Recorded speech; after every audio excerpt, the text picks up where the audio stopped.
Hey guys, this is Harry with UBR Tech, back with another video. And today's video is how to disassemble and reassemble a Kimber Micro CDP. So the first thing we're going to do is make sure the gun is safe. So for first time gun owners, I'm going to show you exactly how to do that. So you're going to push this button here and that's going to drop the magazine.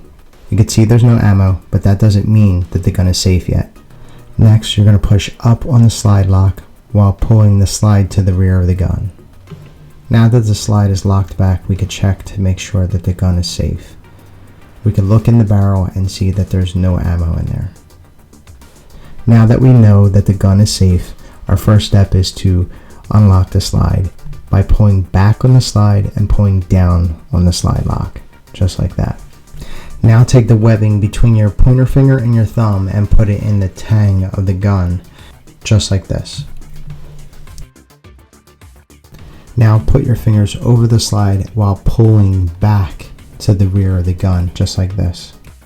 You should feel a tactile click when you're in the right area, but you're lining up the two half circles right here. If you could see that, that half circle inside needs to be aligned with the half circle on the slide. Once the half circles are aligned, you'll take the slide lock pin and pull that out.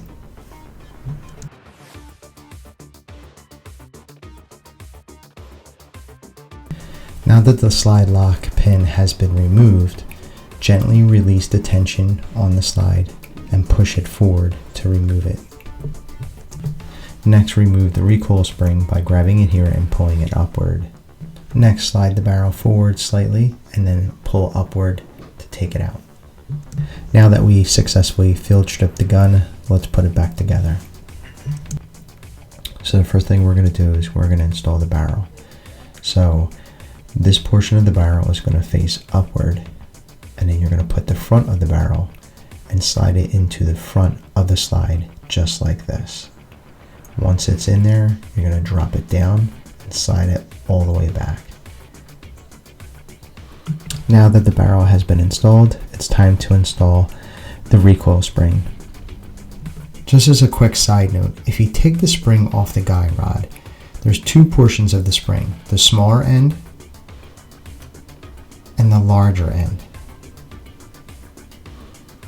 When you put the spring back on, you're going to make sure that the smaller end goes against the guide rod base. Now let's finish installing the recoil spring. The open end of the spring gets put in the front of the slide just like this, while the guide rod base gets pushed against the barrel lug. Now it's time to install the slide on the frame of the gun. Next, you're going to take this groove and slide it onto the rails right here and here.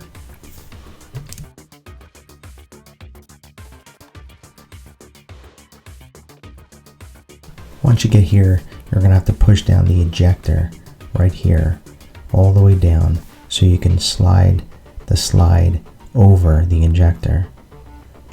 As you can see, if you don't, you could damage the ejector by sliding it back. So push down and slide the slide back, and right here is the disconnector. Sometimes that'll give you a little resistance. You just pull a little harder and then the slide will go right over it. Now you're going to need to do the same thing that you did to remove the slide lock pin.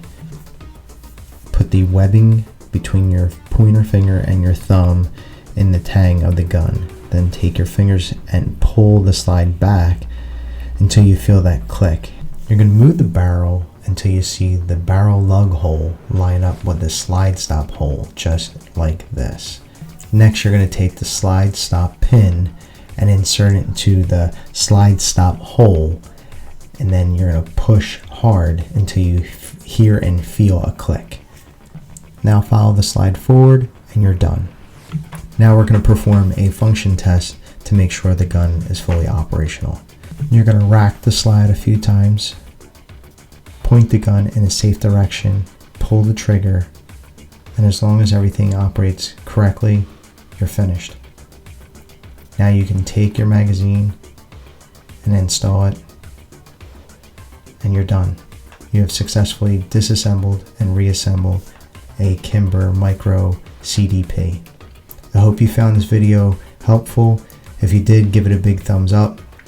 If you haven't already, please subscribe because it helps my channel grow. Thanks for watching my video, and I'll see you in the next one.